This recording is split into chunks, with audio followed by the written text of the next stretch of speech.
ডিফু লোকসভা সমষ্টিত চলিছে নিৰ্বাচনী প্ৰচাৰ অভিযান। কাৰ্বি পাহাৰত বিজেপি প্ৰাৰ্থী অমৰ সিং টিছক আদৰণি নিৰ্বাচনী প্ৰচাৰ সভাত বিধানসভা অধ্যক্ষ নুমল মমিন উপস্থিত থাকে।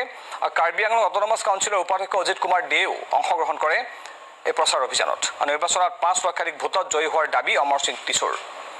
এই সন্দৰ্ভত অধিক জনাব হাওৰাঘাটৰ সাংবাদিক গৌতম চান্দাই। হয়, এতিয়া নিৰ্বাচনী গৰম বতাহ আৰু প্ৰতিটো ৰাজ্যৰ লগতে প্ৰতিটো জিলাতে দেখা গৈছে প্ৰাৰ্থী নিৰ্বাচনী প্ৰচাৰ চলাইছে আৰু ইতিমধ্যে কাৰ্বি আংলঙৰ যি গৃহ জিলাত উপস্থিত হ'বহি অমৰ সিং টিছক। বিজেপিৰ যি প্ৰাৰ্থীগৰাকী আছে অমৰ সিং টিছক ইতিমধ্যে আহি উপস্থিত হ'ব। তাৰাবাছাৰ এই ঠাইখনত আমি দেখুৱাইছোঁ যি কৰ্মকৰ্তা আছে, কৰ্মকৰ্তাই এতিয়া ব্যস্ত হৈ গৈছে, তেওঁক আদৰিবলৈ যত্ন কৰিছে। এইদৰে ফলক তেওঁলোকে আনিছে, ৱেলকাম অমৰ সিং টিছক।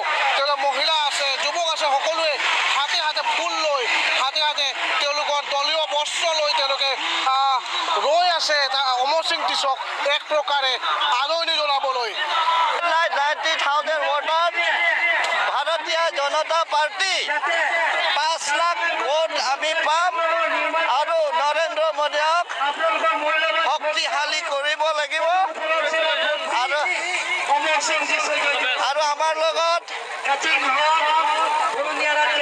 কংগ্ৰেছক ত্যাগ কৰি কেন্দ্ৰ নীতি কথা ভাৰতীয় জনতা পাৰ্টি শক্তিশালী কৰিব নিজৰ দলটো ত্যাগ কৰিছে। তাৰপিছত সমবৰ হাফলংমাৰ তেখেত ডিমা হাছাওৰ CM আছিলে, তেখেতক ত্যাগ কৰিছে।